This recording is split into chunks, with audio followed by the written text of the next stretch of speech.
Okay, so which are the advantages of driving manual car?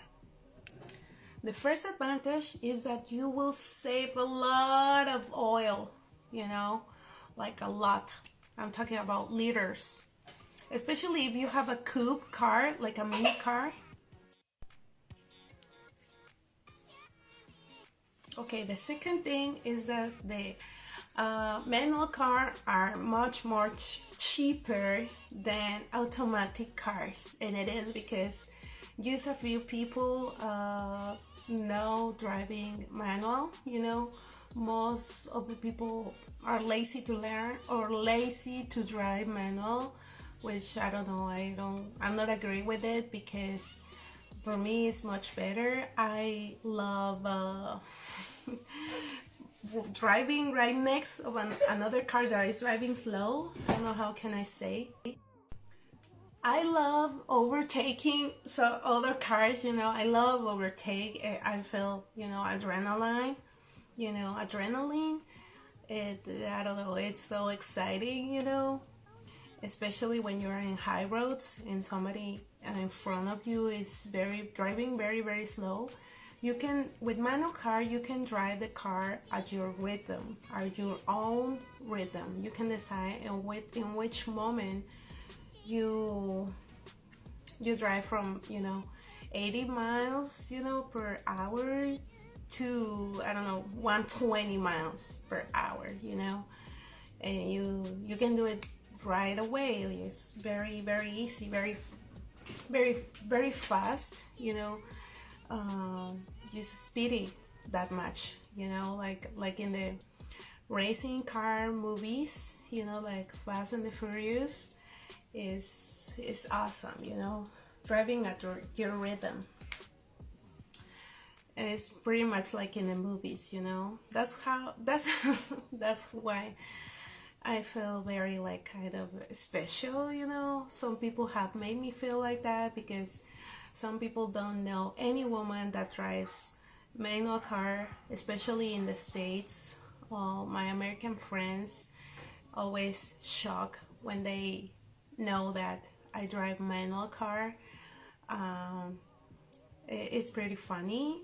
Even in Mexico, not many women drive manual car. Is something very exceptional, something uncommon, So when I met women that drive manual car, women that are interested by my manual cars, I am like, oh, hey, what's up, fool? What's up, sister? Where you been?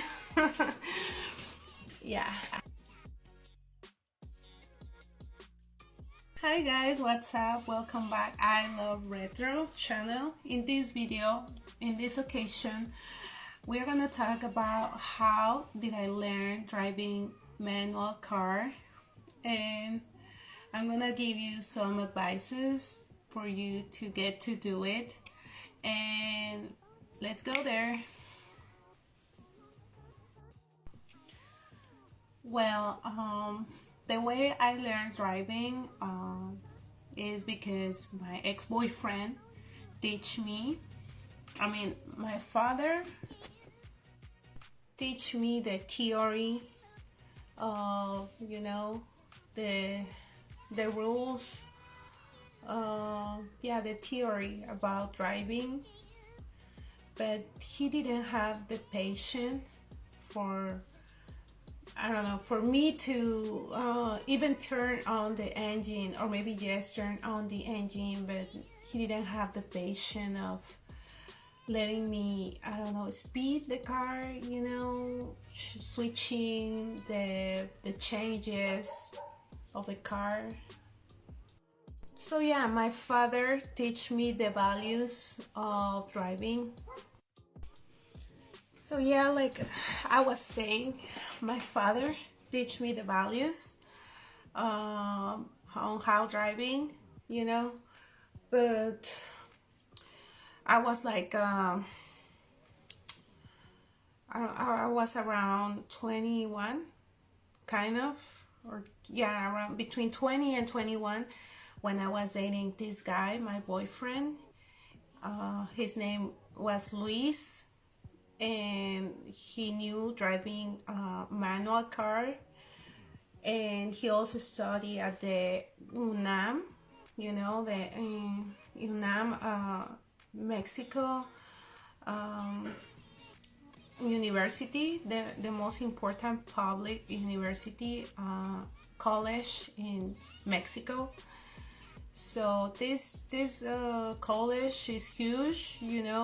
It's literally like a small city inside the city, inside the capital of Mexico City. So it has streets, and avenues, this college, like I suppose similar to, I don't know, big college. So he told me, I can teach you driving in the UNAM, in the university streets, around midnight, which is the time when students are.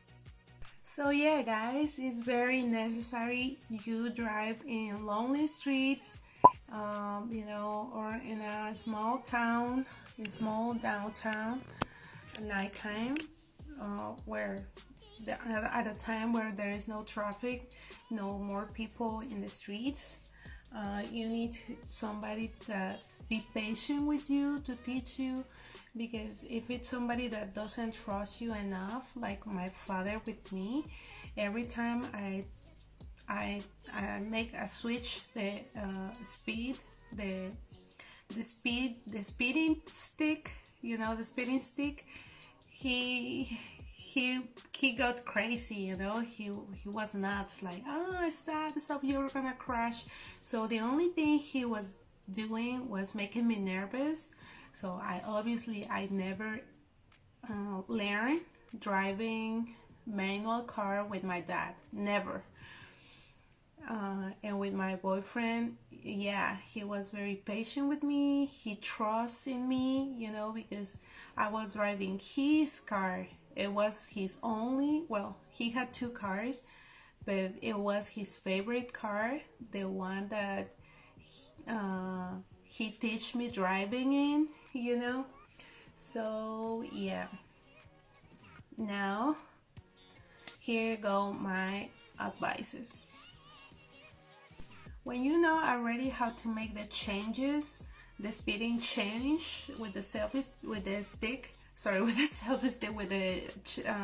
speeding stick, you need to put the intermittent lights in your car, especially when you are driving daytime. If you drive in a city, if it's not like a small town, if it's a big city, you need to be brave and face the traffic, face the crowds. And you need to, what I used to do when I was a beginner, when I knew, applying the changes, of the car, I turn on the intermittent lights, so that way people might think that your car is broke, that your car is has a malfunction, is not working properly, and that way people is more patient with you. If you are in the traffic, for example, people will think, oh well, his intermittent lights are on, so he probably have an issue with his car. All right, so okay, my second advice, after turning on your intermittent lights, is that you obviously take the low speed line, in the roads. Obviously, even if you are going to a far distance, it doesn't matter. You need to take the low speed line, the low speed road. Okay, so that's the second. My third advice is that you need to practice. The more you practice, the more you will learn. This is a comment that my boyfriend used to do to me, and is that the more you practice, the more you will obviously learn, but eventually you will start doing the changes automatically. You know, he told me, when you learn properly, you will apply the changes, like when you, I don't know, it will be automatic, like when you take a glass of water, like when you open the door of your house, it will be automatically, completely, totally automatic, very easy for you. You know, it will be as easy as preparing a coffee or something that we normally always do. You know, very, you will do the changes without even thinking. You know, so for example, the time when you have to make the change, is when you, for example, if you are in the first velocity and your engine is struggling a little bit, the more you hear the faster you gotta switch the rate, you know, the speed. For example, in the board of your car, you have two panels, one where it says how many miles you are driving in of speed, and the other one is the rhythm of the speeding changes, you know. So you need to look at this panel when you are speeding and you reach the third and the arrow point on the third. Okay, so when the left panel arrow is in the third line, or a little closer to the fourth number line, there is when you need to apply to switch to the second velocity, and the same with the third velocity, and the same with the next rate. Okay, and also you need to hear your car. My fourth advice is that when you start when you have the knowledge already and you're practicing, you know, you have their driving, you need to drive without the radio, you know, with the radio off. You know, you need to turn it off. You need to drive with no noises, you know, no friends. By preference, you know, you can drive with your friends or with your family, but you need to keep the car quiet so you can hear when your engine is asking you for the next speed. Okay, the more you hear the engine is noiser, you know, like it's like if your engine were drowning, and then it's when you need to switch the speed stick. Okay, because your engine is begging you to switch, you know.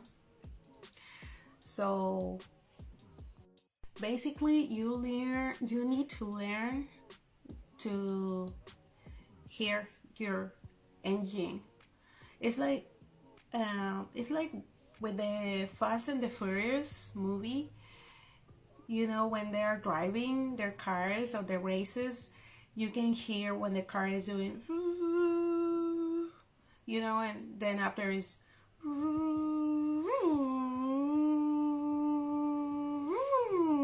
every time is a, is when you're gonna hear this sound in your car when you apply the next speed, the velocity. When you switch, you're gonna hear your car drowning first, like,